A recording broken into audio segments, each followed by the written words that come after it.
Gitu manehnya. Kapadokia anjing goblok.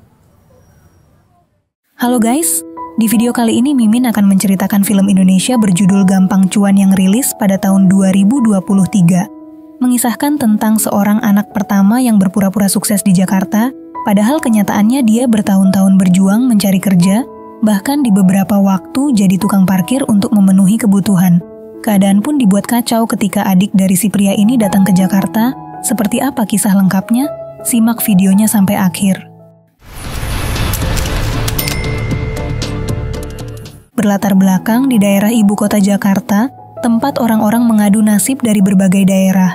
Dari sana, kita diperlihatkan pria bernama Sultan yang lagi bersembunyi dari tagihan para rentenir. Di momen menegangkan itu, tiba-tiba ibunya yang berada di kampung meminta untuk video call. Sultan seketika mempersiapkan pakaian rapihnya seakan-akan menggambarkan kalau dirinya saat ini lagi bekerja. Perlu diketahui, sejak lama Sultan memang mengaku kepada ibu sama adik-adiknya kalau ia punya perusahaan properti di Jakarta. Padahal saat ini Sultan cuma kerja di bagian sales di perusahaan, yang kebetulan perusahaan itu bernama Sultan Property. Sementara itu, Ibu Sultan yang saat ini berada di Sukabumi membuka usaha kecil-kecilan demi memenuhi kebutuhannya. Tentu sering dibantu sama anak yang kedua bernama Bilqis dan si bungsu bernama Aji. Setiap harinya Bilqis selalu meminta izin kepada ibunya untuk pergi ke Jakarta. Ia sangat terinspirasi dari Sultan yang kini telah berhasil di kota. Ditambah lagi teman dekatnya Nabila bisa membeli TV, kompor, dan lain-lain setelah merantau ke Jakarta. Si bungsu juga ikut-ikutan ingin tinggal di Jakarta sebab ingin kuliah di sana. Mendengar hal itu membuat penyakit ibunya kembali kambuh. Untung aja di sini Sultan menenangkan ibunya dan bilang kalau dia akan membiayai Aji kuliah nanti, sedangkan Bilqis diminta untuk tetap di kampung menemani ibunya. Ente lulus SMA, ente kuliah, tapi tetap sukses. Izinkan atuh ikis ke Jakarta, nambah-nambah. Mengetahui orang-orang rentenir udah nggak ada, Sultan segera berangkat ke tempat kerjanya. Namun sayangnya setibanya di sana, Sultan langsung dipecat oleh atasannya karena berkali-kali telat masuk kerja. Ia lalu curhat kepada temannya bernama Njup tukang parkir di kantor tempatnya bekerja. Sultan bilang kalau dirinya lagi pusing sebab adik bungsunya yang baru lulus SMA minta dikuliahin. Dengan polosnya Njup memberi solusi agar Sultan jujur saja mengenai kondisinya yang nggak punya duit dan dipecat dari perusahaan. Namun Sultan menolak karena menurutnya ada hal-hal di dunia ini yang orang lain nggak perlu tahu. Takutnya malah tambah ribet, jadi masalah. Takutnya ibunya malah kena serangan jantung. Luar biasa, kalian luar biasa. Di sisi lain, Bilqis sendiri meminta bantuan Pais selaku kepala desa untuk membujuk ibunya agar memberikan izin kepada Bilqis agar bisa pergi ke Jakarta. Mengingat kalau cuma di kampung kepintaran Bilqis ini gak bakal jadi apa-apa, lagian sudah ada Sultan yang menjadi contoh kalau hidup di kota itu nasibnya bakalan berubah. Mendengar hal itu, sang ibu akhirnya luluh dan mengizinkan Bilqis pergi. Setelah perbincangan itu, Pais memberikan sebuah amplop agar diberikan kepada Sultan saat sampai di Jakarta nanti. Dengan catatan si ibu gak boleh tahu. Udah semua ini mah. Halus. Apa mamai? Mah, namun setelah ke Jakarta aja kumaha. Keesokan harinya, sampailah Bilqis ke kantor Sultan Property, mengira kalau itu adalah perusahaan kakaknya Bilqis berteriak dengan keras memanggil nama Sultan. Tentu mendengar hal itu, direktur perusahaan menegaskan kalau Sultan udah dipecat beberapa hari yang lalu dari kantor ini. Mulai merasa kebingungan, Njup yang lagi jaga parkir datang membantu dan akan mengantar Bilqis ke tempat tinggal Sultan. Tak lama dari itu, Sultan sendiri yang baru aja kegirangan saat menerima panggilan interview, seketika dibuat terkejut akan kedatangan adiknya. Bilqis tentu sangat kecewa karena kakaknya telah berbohong selama ini. Dali-dali telah sukses di Jakarta, memiliki perusahaan, memiliki tempat tinggal layak, tapi nyatanya hidup susah tinggal di kontrakan kecil, ditambah lagi nggak memiliki pekerjaan. Di tengah keributan itu tiba-tiba Sultan melihat ada rentenir yang hendak menagihnya. Ia pun mengajak Bilqis masuk ke kontrakan buat sembunyi. Dari situ Sultan jujur kalau uang bulanan yang selama ini ia kirim ke ibunya adalah hasil pinjaman. Jika ditotal hutangnya saat ini ke rentenir sekitar 12 juta. Ada om, tadi baru masuk sama adenya. Dalam suasana yang menegangkan itu, Pais menelepon Sultan agar membuka surat yang ia titip ke Bilqis. Dalam surat itu ternyata mendiang Bapak Sultan punya hutang sebanyak 300 juta kepada bank dan rumah mereka lah jaminannya. Saat ini pihak bank memberi waktu selama 3 bulan untuk melunaskan hutangnya, karena kalau enggak rumah mereka akan dilelang. Sampai saat ini Pak Ais belum memberitahu Ibu Sultan karena takutnya kena serangan jantung, maka dari itu ia menyerahkan semuanya kepada Sultan atau Bilqis.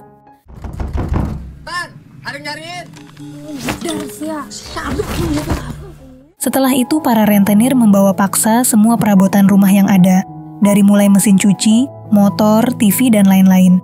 Bilqis juga berniat menghampiri temannya Nabila untuk melamar kerja.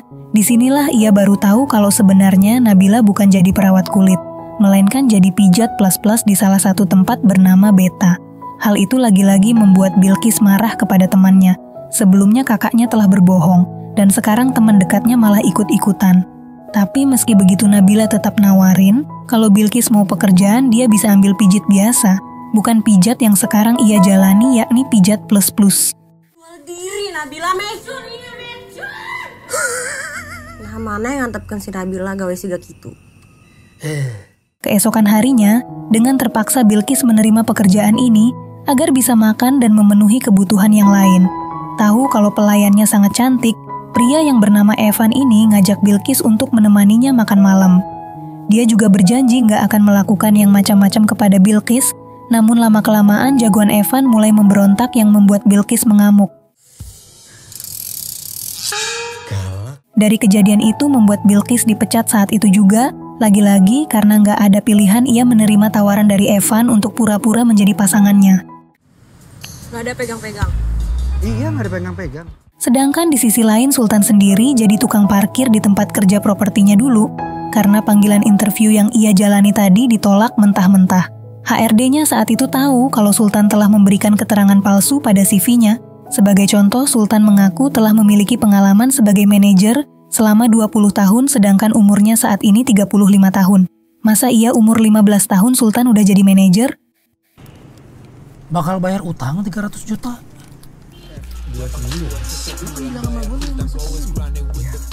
Di tempat perkumpulannya, teman-teman Evan memamerkan penghasilan dari jual beli saham. Ada yang cuan 25 juta, cuan 50 juta dalam seminggu, bahkan Evan sendiri cuan 150 juta. Hal itu pun membuat Bilqis yang polos meminta untuk belajar saham kepada Evan. Melihat hal itu, teman-temannya seketika nggak percaya kalau dia adalah pacarnya. Untuk membuktikannya, Evan harus mencium Bilqis jika mereka berdua memang pacaran. Dan inilah yang terjadi. Jujur ya, kok gue gak percaya deh pacar lo? Sepulangnya ke kontrakan Sultan hanya mengingatkan kepada adiknya, apapun kegiatannya jangan sampai mengikuti jejak Nabila, rela menjual diri hanya karena ingin cepat kaya. Kalem ah. Aing teh bisa jaga diri. Tanpa diduga di saat itu mereka kedatangan Aji yang sangat kaget saat melihat Sultan cuma tinggal di kontrakan kecil. Merasa kesal karena telah dibohongi bertahun-tahun, Aji ingin melaporkan kebohongan kedua kakaknya kepada sang ibu. Tapi untungnya Sultan berhasil membujuk Aji dengan memberikan uang 2 juta milik Bilqis agar ia bisa daftar kuliah di Jakarta.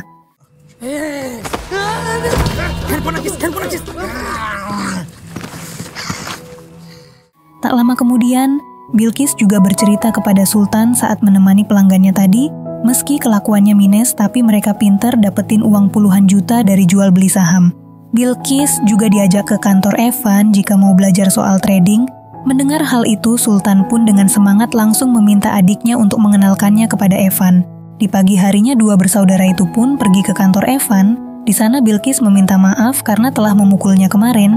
Ia juga meminta diajarin bagaimana cara bermain saham dari awal sampai mahir.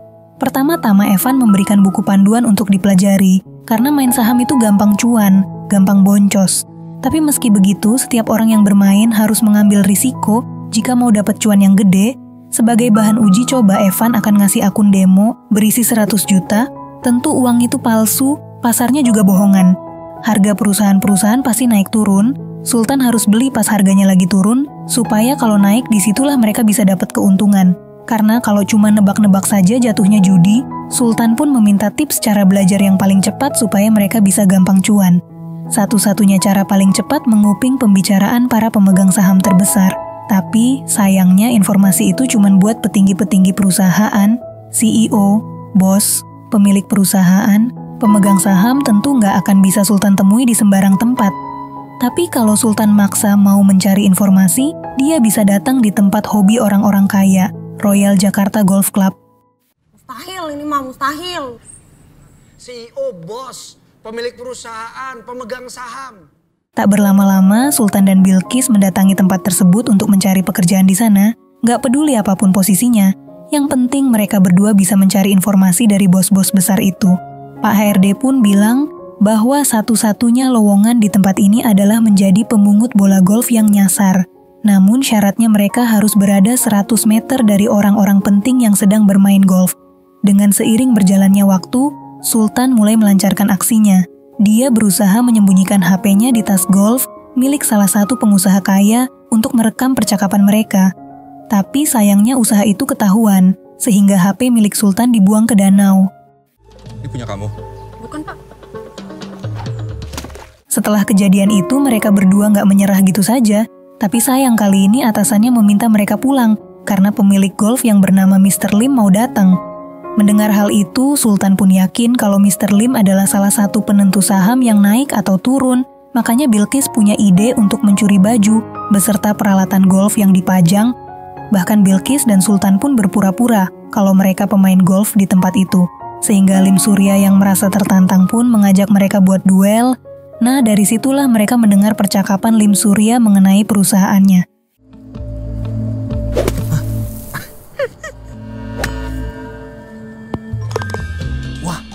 Hingga saat Bilqis berhasil memasukkan bola golf ke sasaran, Mr. Lim pun bilang ke koleganya kalau dia mau membeli saham Boske 500 miliar agar pasar saham Boske bisa naik. Mendapatkan kesempatan emas, dua bersaudara itu langsung memberitahu Evan mengenai saham Boske yang diprediksikan bakal cuan. Namun sayang, untuk mendapatkan 300 juta buat menebus rumah yang digadaikan oleh bank, setidaknya Sultan harus punya modal 150 juta untuk membeli saham Boske. Di sini Evan sempat ingin memberikan pinjaman, namun sebagai jaminan Sultan harus membujuk Bilqis untuk berpacaran dengannya. Tentunya Sultan yang gak mau menjual adiknya pun menolak dan memilih untuk pulang. 500 miliar. Kedeng atuh goblok. Goblok. Sesampainya di kontrakan, Aji bilang kalau peralatan golf yang dibawa Bilqis dan Sultan berharga puluhan juta, bahkan bisa membayar uang pendaftaran kuliahnya. Mendengar hal itu, Sultan lalu menghubungi rentenir dan meminjam uang senilai 50 juta dengan jaminan alat golf tersebut. Untung aja si rentenir itu mau, karena memang alat golf itu berharga 70 juta, gak butuh waktu lama, Sultan pun langsung membeli saham Boske lewat uang pinjaman tadi. Sambil nunggu sahamnya profit, Bilqis lalu berkhayal untuk menaikkan haji ibunya, lalu merenovasi rumah, di mana saat Sultan melihat HP-nya lagi, ternyata mereka berhasil profit 10 juta selama beberapa menit, sudah pasti profit itu akan bertambah terus. Kalau sekarang? 3 detik anjing, goblok. Udah biasa aja tuh. Ya bener, masa gue bohong? Tan, ini seriusan. Di sisi lain, Pais nampak mendatangi warung si ibu untuk sekedar silaturahmi. Gak disangka mendadak orang bank datang, sehingga Pais pun meminta si ibu untuk mengambilkan sirup dan es batu di sana. Pihak bank yang bernama Bu Wanda meminta agar Pais segera mengosongkan rumah itu, karena bulan ini rumah tersebut akan segera dilelang. Dari situ Pais sadar salah memberikan informasi kepada Sultan, padahal pihak bank hanya memberikan waktu 1 bulan agar Sultan melunasi hutang mendiang bapaknya. Sontak saja Pais pun menghubungi Sultan agar segera membawa ibunya ke kota, biar dia tak mengetahui kalau rumahnya akan disita oleh pihak bank. Melesat pisah. Dijual atuh saatnya. Gak butuh waktu lama, Sultan pun menelepon si ibu dengan beralasan kalau si bungsu lagi sakit, padahal mah nyatanya Aji sengaja dikasih obat bius, biar dia gak cerewet minta kuliah mulu. Sehingga si ibu langsung berangkat ke kota Jakarta. Selang beberapa saat ketika Sultan hendak mencairkan uangnya di pasar saham sebesar 100 juta, mendadak mereka tidak bisa mencairkannya karena saham Boske telah diblokir sementara. Spontan saja Sultan dan Bilqis pun segera menemui Evan. Di sana dia bilang kalau saham tersebut kena suspend dan uang akan bisa dicairkan selama 2-3 hari ke depan. Sultan lalu meminta tolong agar Evan mau menyewakan rumahnya selama 1 minggu, sebab ibunya mau datang ke Jakarta. Ia nggak mau ibunya terkena serangan jantung setelah mengetahui anaknya hidup miskin di Jakarta. Mendengar hal itu, Evan pun mau menyewakan rumahnya asalkan Bilqis mau jadi pacarnya. Gue mau tapi taruh. Selanjutnya, Sultan dan Bilqis pun bergegas memindahkan Aji yang lagi dalam keadaan pingsan. Gak lupa mereka juga menaruh beberapa foto agar terlihat meyakinkan kalau itu adalah rumahnya. Sampai saat si ibu datang, mereka pun berhasil membuatnya bangga. Beliau gak menyangka kalau Sultan bisa punya rumah seluas dan semewah ini. Ya imam nih gede pisan. Si mama. Namun sialnya Aji tiba-tiba sadar. Dia sempat bilang kalau selama ini Sultan berbohong. Nyatanya dia itu orang susah dan cuman ngontrak di kontrakan kecil, gak ada kerjaan, bahkan untuk makan saja susahnya minta ampun. Ketika mereka makan, si ibu pun bilang kalau dirinya telah menjual emas tabungan haji untuk mulai usaha ternak ayam. Hal itu dia lakukan agar gak merepotkan anak-anaknya yang sedang meraih impian di Jakarta. Mendengar hal itu, Sultan dan Bilqis pun membujuk si ibu agar 1 minggu tinggal di Jakarta, karena mereka tidak ingin si ibu tahu bahwa sebenarnya rumah mereka telah disita oleh bank. Beberapa saat kemudian, Sultan dan Bilqis kembali mengecek pasar saham, dan alhamdulillahnya saham itu bisa dijual, dan mereka mendapatkan profit sebesar 96 juta. Sultan dan Bilqis lalu memutar otak bagaimana caranya bisa mendapatkan uang 350 juta buat segera melunasi hutang dan juga biaya kuliah Aji. Evan lalu memberikan solusi agar mereka meminjam uangnya saja, namun dengan catatan Bilqis harus mau menikah dengannya. Tentu saja Bilqis pun menolak. Ia beralasan kalau Evan sudah banyak membantu mereka. Untungnya Evan masih punya satu ide kalau memang Sultan mau dapat profit besar, dia harus tahu saham yang bakalan cuan banyak. Itu hanya bisa diketahui oleh seorang Robert Winoto, investor legenda Indonesia, yang mampu menebak mana saham yang bakal cuan 100%. Kebetulan Robert Winoto akan mengadakan acara pertemuan para anggota klub milioner. Satu anggotanya adalah ayah dari Evan.